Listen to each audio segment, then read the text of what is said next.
Coba lo buka timeline medsos hari ini di awal tahun 2026. Isinya pasti penuh sama video ledakan di Teheran, rudal-rudal balistik yang dicegat sistem pertahanan Iron Dome, sampai kabar super gila soal invasi militer dan gempuran udara gede-gedean dari koalisi Amerika Serikat dan Israel ke Iran. Timur Tengah beneran lagi ada di ujung tanduk, tapi di tengah kekacauan yang bikin harga minyak global meroket dan semua orang panik ini, pernah nggak lo mikir, kok bisa dua negara ini sebegitu bencinya satu sama lain? Padahal puluhan tahun yang lalu, Iran dan Israel itu ibarat besti yang kemana-mana selalu bareng. Mereka dulunya adalah sekutu super dekat, rekan bisnis minyak yang cuan bareng, dan partner intelijen yang saling backup satu sama lain. Hari ini permusuhan mereka bukan cuma sekadar perang kata-kata di forum PBB atau perang proksi. Di tahun ini perang bayangan yang udah mereka mainkan selama berdekade-dekade resmi hancur lebur. Mereka udah terang-terangan saling kirim rudal mematikan langsung ke jantung pertahanan masing-masing, bahkan menyeret Amerika Serikat ke dalam konfrontasi militer langsung. Gimana ceritanya sebuah hubungan diplomasi yang dulunya mesra banget bisa berbalik jadi salah satu rivalitas paling berdarah dan paling toksik dalam sejarah geopolitik modern?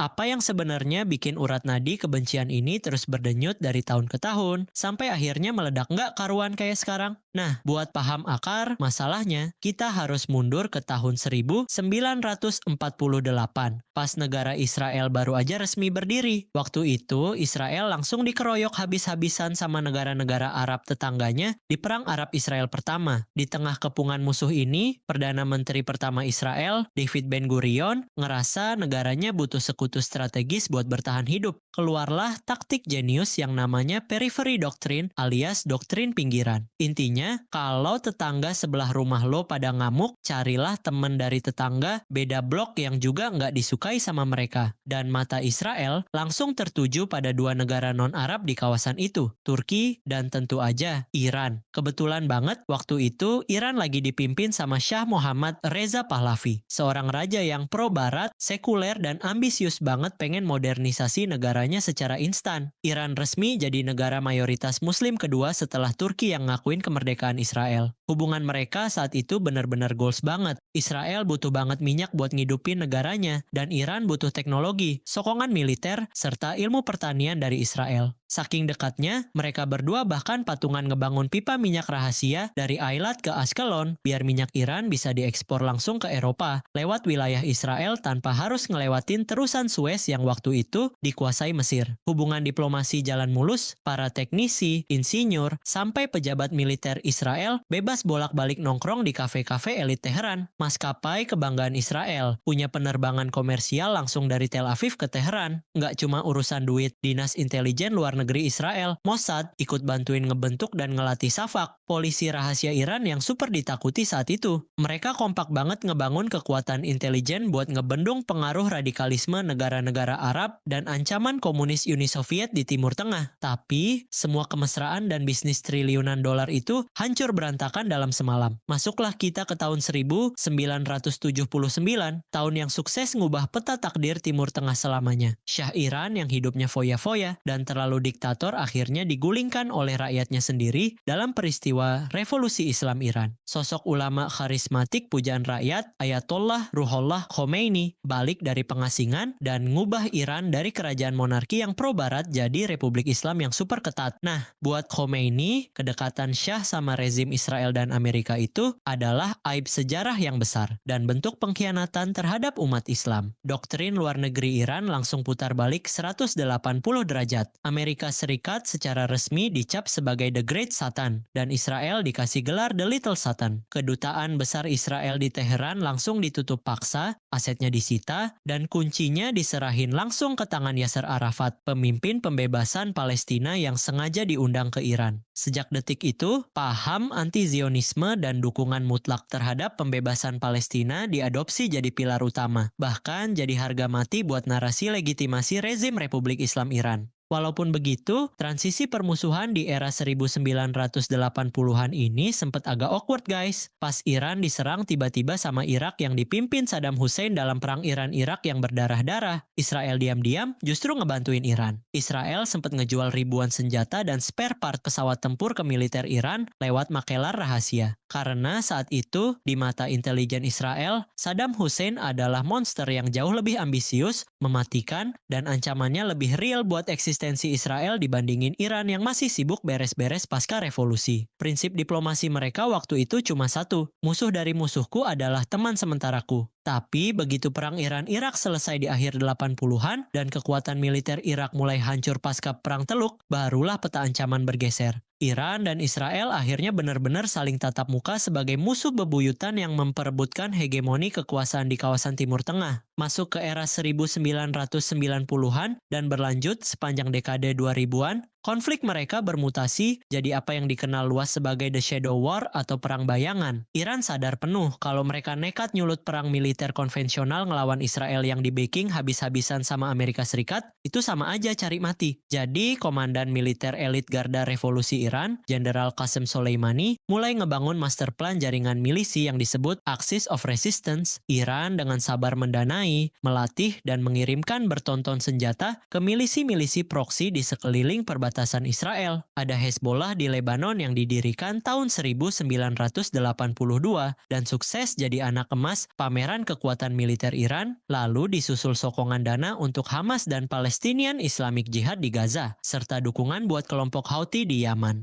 Strategi Iran ini pintar sekaligus licik. Mereka sukses ngepung perbatasan Israel pakai kekuatan pihak ketiga. Tiap kali ada hujan roket dari Gaza atau Lebanon Selatan yang jatuh nembus kota-kota di Israel, dunia tahu kalau aliran dana dan instruksinya mengarah ke Teheran. Tentu aja Israel nggak diem dan pasrah dikepung. Israel nerapin strategi defensif dan ofensif tingkat tinggi. Ancaman paling bikin Israel merinding, bukan cuma roket milisi, tapi ambisi mematikan program nuklir Iran. Memasuki pertengahan dekade 2000-an, Dinas Intelijen Luar Negeri Israel sukses ngendus kalau Iran lagi diam-diam memproduksi bahan baku bom nuklir. Berdasarkan doktrin Begin peninggalan era 80-an, Israel punya prinsip untuk tidak akan pernah membiarkan musuh eksistensialnya memiliki senjata pemusnah massal. Disinilah perang intelijen makin brutal dan mind-blowing. Di tahun 2010, fasilitas pengayaan nuklir bawah tanah Iran di Natanz hancur berantakan secara misterius. Penyebabnya ternyata bukan rudal dari pesawat tempur, melainkan malware komputer super canggih bernama Stuxnet yang diyakini kuat merupakan proyek kolaborasi intelijen AS dan Israel. Virus ini sukses merusak ribuan mesin sentrifugal Iran tanpa ketahuan sedikit pun. Nggak puas cuma main cyber warfare, unit assassin Mossad juga mulai turun gelanggang. Dari tahun 2010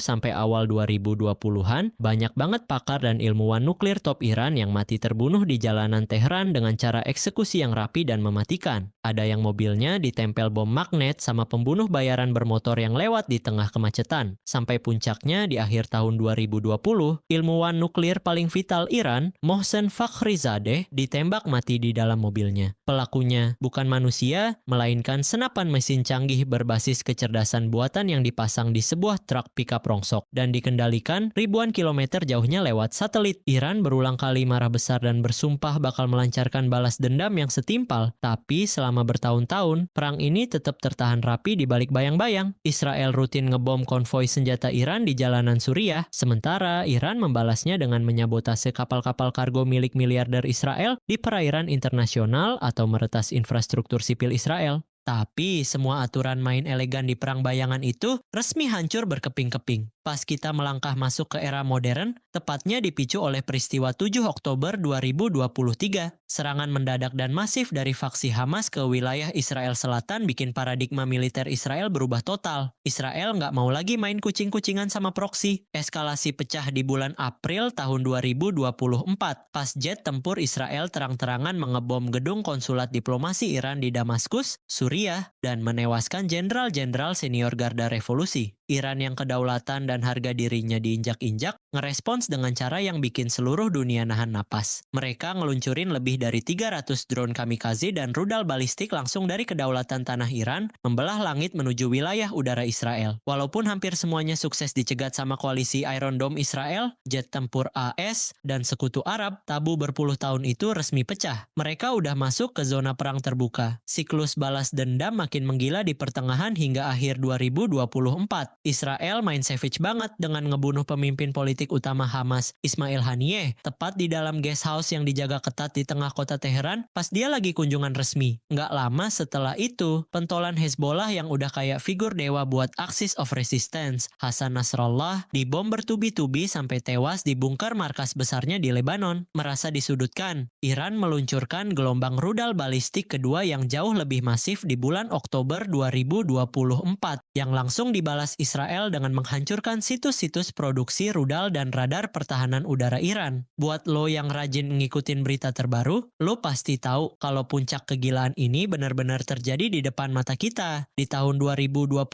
dan 2026 ini. Di pertengahan tahun 2025 kemarin, kita baru aja nyaksiin pecahnya Perang 12 Hari, momen di mana Israel ngerasa program nuklir Iran udah terlalu dekat untuk nyiptain hulu ledak nuklir. Israel, dibantu oleh kekuatan militer Amerika Serikat, nekat ngebom jantung fasilitas nuklir Iran. Iran ngebales dengan rentetan rudal mematikan yang sukses menembus sistem pertahanan Israel, nimbulin kerusakan fatal di infrastruktur sipil dan militer, dan klimaksnya meledak tepat beberapa hari yang lalu di akhir Februari sampai awal Maret 2026 ini. Setelah upaya jalur diplomasi buntu dan rezim Iran juga lagi digoyang demonstrasi besar-besaran akibat krisis ekonomi parah, koalisi Amerika Serikat dan Israel mengambil langkah paling ekstrem. Mereka meluncurkan kampanye gempuran udara masif yang dikasih nama Operation Epic Fury. Tujuannya udah bukan lagi melemahkan militer, tapi terang-terangan buat menumbangkan total pemerintahan Republik Islam Iran. Gempuran udara menghantam Teheran dan berbagai kota strategis. Dan breaking news yang bikin pasar saham dan minyak dunia crash minggu ini adalah laporan yang menyebutkan kalau pemimpin tertinggi Iran, Ayatollah Ali Khamenei, dilaporkan tewas karena kompleks rahasianya hancur dibombardir rudal Israel. Sekarang sisa-sisa komando Garda Revolusi dan proksinya lagi membalas membabi buta ke pangkalan-pangkalan militer AS dan Israel, bikin rute minyak dunia di Selat Hormuz lumpuh total. Dari kisah dua negara sekutu yang dulunya saling bertukar insinyur dan berbisnis minyak berdampingan, sejarah panjang ini telah menyeret mereka ke dalam pusaran perang terbuka.